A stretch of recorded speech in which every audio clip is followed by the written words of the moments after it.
Right now at 6, GM Lordstown's Drive at Home campaign hits a major roadblock.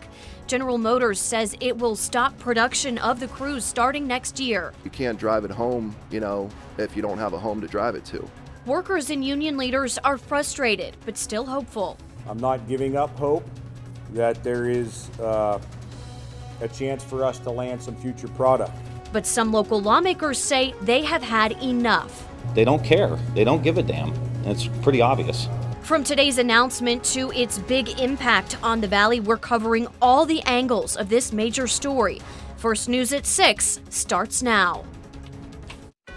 Investigative, in-depth, in the valley. WKBN 27 First News at 6 starts now. I felt like somebody kicked me in the stomach. I've been, working here for a long time. I've only just gotten to represent the great workers out here. The Drive at Home campaign to support GM Lordstown is facing some major challenges tonight. The president of UAW Local 1112 says he was caught off guard by today's announcement that will impact more than 1,000 workers and their families. We broke into programming just before 10 this morning. Since then, our team of reporters has been working to get reaction. Right now, we know General Motors plans to stop production of the Chevy Cruze on March 1st, 2019. Just a short time ago, President Trump talked about the discussion he just had with GM CEO Mary Barra. This country's done a lot for General Motors. You better get back in there soon. That's Ohio, and you better get back in there soon. So we have a lot of pressure on them. You have senators, you have a lot of other people, a lot of pressure. They say the Chevy Cruze is not selling well. I say, well, then get a car that is selling well and put it back in. Well, from the announcement to reaction from GM workers, we are working to get all your questions answered. Let's kick off our coverage tonight with 27 First News anchor Dave Sess and Stamboni live from the UAW Local 1112 Hall in Lordstown. Well, everything is pretty quiet here at the Union Hall tonight, unlike earlier today when people were gathered here this morning to learn about the news and tell the community about the situation at the Lordstown plant. You heard Dave Green at the top say it felt like a punch in the gut. We heard that a number of times throughout the day today, just like somebody punched somebody in the gut. I talked with one person earlier today when they said, "What did you think about it?" He said, "When I first heard about it, all I wanted to do was cry." And the surprise of the announcement, that was the other thing. There was no hint of it. There was no leaking of it. Nobody knew anything until the phone started buzzing about 6:30 this morning saying there was a major announcement being made at the Lordstown plant and the workers had to be there at 9 o'clock this morning. Well, I'm told they even stopped the assembly line. It was that important. GM said it was cutting production of slow-selling models, and that included the Chevy Cruze. Just not happy with General Motors right now. This is a slap in the face to the workers. If you look across the board at Ford, Chrysler, General Motors, people just aren't buying the cars. The immediate impact starts March 1st with 1,200 who work in the assembly plant and up to 300 more who work for parts suppliers in the region. Their jobs will be gone. GM is stopping Cruze production, but was careful to say the plant was not being idled or closed. Non-allocated status, I got to be honest, this is the first time I've heard of such a situation. But this also gives me hope. If we were in closed status, then this would be a different conversation. So I think there's hope for Lordstown. The hope could come if Lordstown is included in GM's plans for the future with electric and autonomous vehicles. But Lordstown will be competing against other plants, including two which were also labeled non-allocated today. GM got rid of its second shift this summer, and now it's getting rid of the final Lordstown shift. Lordstown and Michigan and Detroit and all these other communities were on the receiving end of a massive attitude of, corporations can do no wrong and they get to keep all the money and screw the worker. Them not shutting down, of course we're going to hope that, we're going to get a future product. But, the way it's looking, the writing's on the wall and it's not looking good. All right, the Cruze was a popular car with gas at $4 a gallon. Now that it's just $2, Well, sales are down 26% this year. Well, earlier today, I stopped by the Lordstown plant as the first shift, or the only shift, was leaving work. I tried to talk to a few people as they left the plant. Not a lot of people wanted to talk about what happened today. I did, however, run into one woman. Her name was Michelle Riddle. She's an 18-year employee of the GM Lordstown plant. She is from Hubbard. I asked her what she was going to do now. She said she didn't know. She has a 14-year-old child. She said she may, if she is offered a job to go somewhere else, may take advantage of that and may have to move out of the area. She's from this area. She really does not want to do that. She did explain to me what her thought process was when she heard this morning that there was going to be a meeting to talk about the future. I was hoping they would tell us we're getting a new product or something and find out that they're closing this plant down.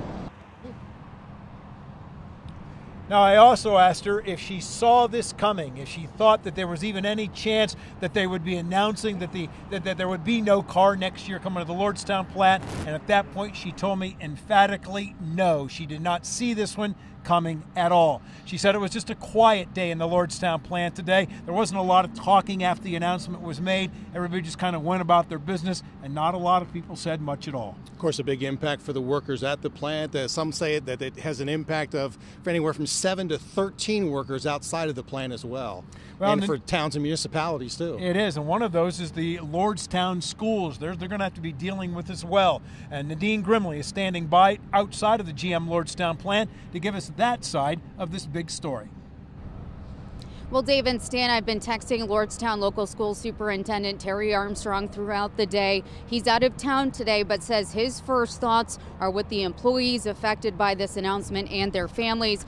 Armstrong says Lordstown Local Schools doesn't receive any income taxes from employees at GM Lordstown, but the district does receive about $800,000 a year in property and real estate taxes a year from General Motors, which is about 10% of their budget. You know, right now we're going to be concerned about the families and the students here and just continue to be fiscally responsible. I think that's all we can do right now. Superintendent Terry Armstrong says they've already seen school families negatively impacted by the elimination of 2 shifts here at the plant. He says the school community will continue to work with area agencies to help these families affected in whatever way that they can. Live in Lordstown tonight, Nadine Grimley, WKBN 27 First News. Stan and Dave. All right, one more thing to throw in here. I think GM got the pop it wanted today, up $1.72 a share, about 4 3/4% today. All righty, that wraps us up here from outside of the United Auto Workers 1112 Union Hall. We will continue to follow this story. This one's going to be going on for a while. We'll see what happens over the following months and as we lead up to March 1st. All right, live in Lordstown, along with Stan Boney, I'm Dave Sess, WKBN 27 First News. And now we are joined in the studio by State Senator Joe Schiavone. Thank you for being here for us. Of course. Tough day today. Yeah, I mean, it's frustrating, it's sad, you get mad, but then you want to find a solution. You want to try to get to a place where we can put people to work and grow the valley. So first, what they just mentioned was GM stocks going up today. It's sickening. I mean, we got to have a conversation about going to Washington and Columbus and repealing these corporate giveaways. You know, from the federal level and the state level, you give the people that have the most money more money with no hooks for them to actually do stuff like invest in Lordstown, invest in workforce, invest in the communities with just the hopes and prayers that they're going to do it. And you see what happens. That's the frustrating thing for me, both in Columbus and in Washington. Until we change that, you're going to see more of this. Well, the crazy thing is that I feel like so many of our local lawmakers have been trying to work with GM on a solution, and it's been, we're working toward progress, but you were just as blindsided as everyone else today. Of course, and they're not going to tell you because they don't really care. You know, at the end of the day, it's about cash. It's not about people. And that's what's changing in this country for the worse. And until we get back to a place where I want to incentivize business. As a state senator, you incentivize business, but you say, in order to get the money, you got to do something. You got to hire somebody. You got to make improvements in something. You got to increase your footprint and buy the property across and clean it up. Do something to make your community stronger. And we as a state and a country will give you those dollars, but you can't just give it all to them. So They've been here in our area for 52 years. This is 1,500 workers that are going to lose their jobs. The silver lining in this is that term unallocated. Correct. And that's why, as angry as you get, you got to stay positive. You have to focus on what you can control now. What we can control now is trying to put our best foot forward as a community, show General Motors that we have the workforce necessary for them to be able to turn a profit. We got to show them that we have the people here and we have the facility. I don't care if it's a Cruise or whatever the next line of vehicles are. We got to get it here rather than in a different state or a different country. And we're going to have to battle for that. If they wanted to close it today, they would have said we're closing today. They said we don't have a product for 3/1/19, but we got to find one. And that's going to be the goal of myself and a lot of others, is just to try to find a product, try to find something we can do at that facility in order to give people an opportunity to make a living here in the Valley. Maybe electric cars. If it's electric cars, it's electric cars. I don't care what it is. As long as people can make a good, decent living and live in this community and grow their families, that's what it's all about. All right, State Senator Joe Schiavone, thank you so much for being here with us. And we appreciate your time. Well, switching gears now, Ohio Senator Sherrod Brown also talking about today's announcement. He issued this response. GM owes the community answers on how the rest of the supply chain will be impacted and what consequences its disastrous decision will have on the Mahoning Valley and our state. My office stands ready to do everything we can to help these workers. This decision is corporate greed at its worst. Our coverage of this major local story continues in just minutes. We're talking to a Lordstown retiree, and we'll learn what he thinks about today's development. Plus, local business leaders are reacting as well. Their message for General Motors, these stories in the next 5 minutes. And more local coverage ahead at 6. Otherwise, a weekend fire forces people out of their homes. And new today, we went back to Lisbon and learned about how one business owner found out about that fire. That's next at 6. Plus, the Girard High School football team is looking for its first state championship this weekend. Today, some players received a special honor. That story is new in 27 Sports.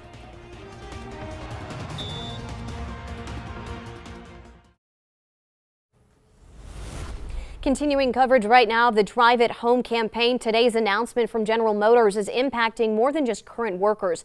The news also impacts former employees. 27 First News talked with a local retiree. He says it's a shame young people are losing out on a good opportunity. Sad for the younger people that were just hired, you know, and they may be losing an opportunity. And not only that, but the union and General Motors did so much for our communities. That man worked at Lordstown for more than 20 years. He hopes something works out for the current employees.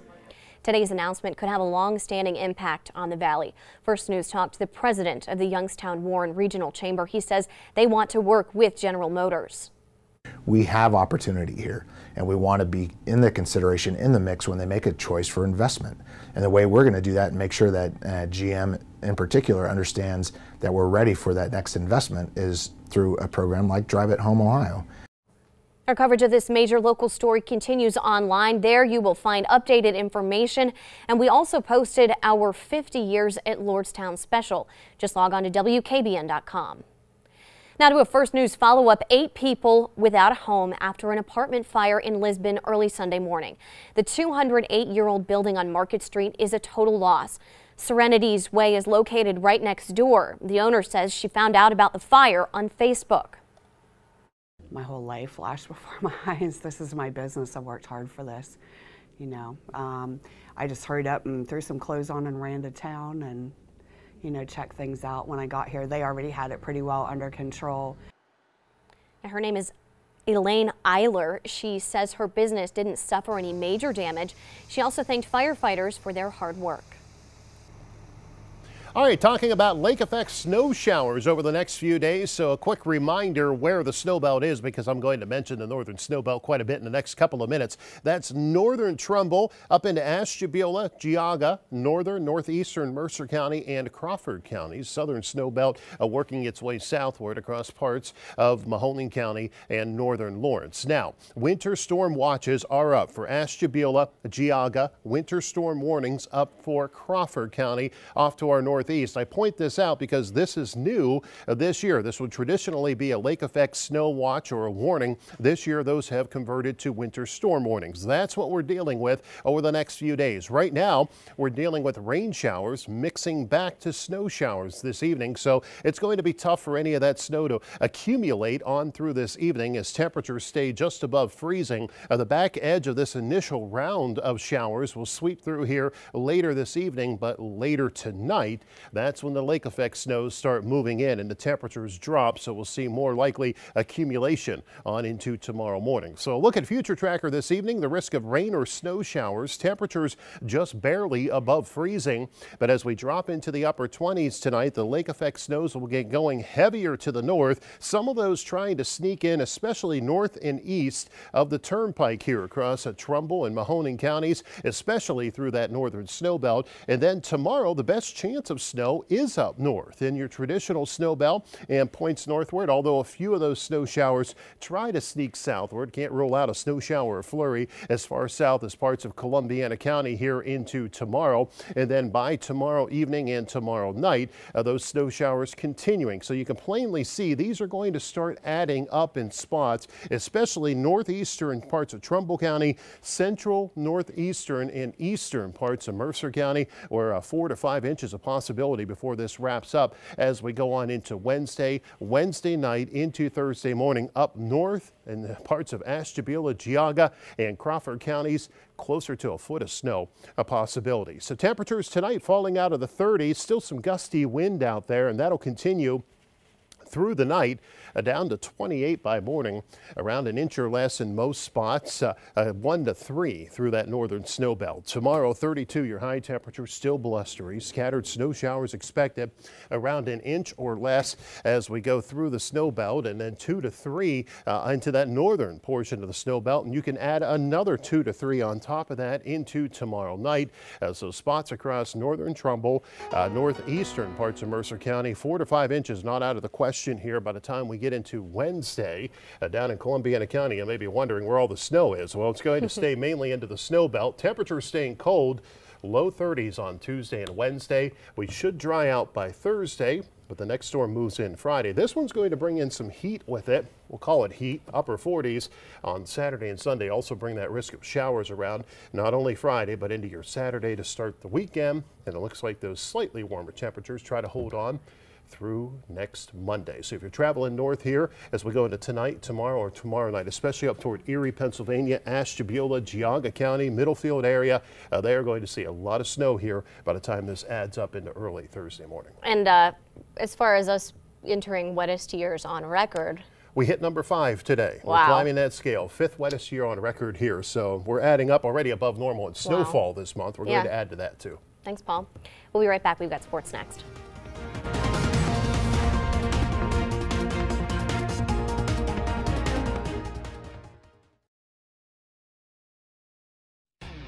The local guy covering your local sports.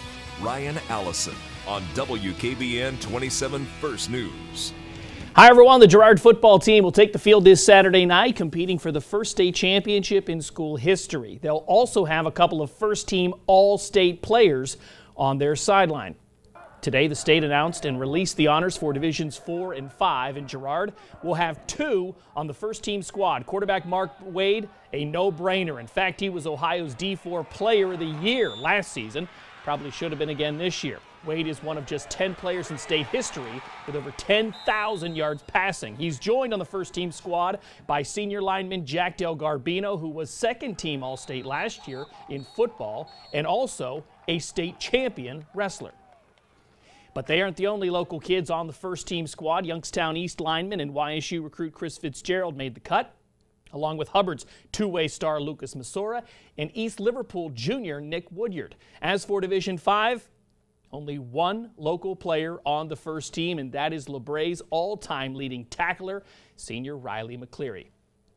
Well, the YSU football team had 3 players earn first-team all-conference honors today. That includes senior tailback Tevin McCaster.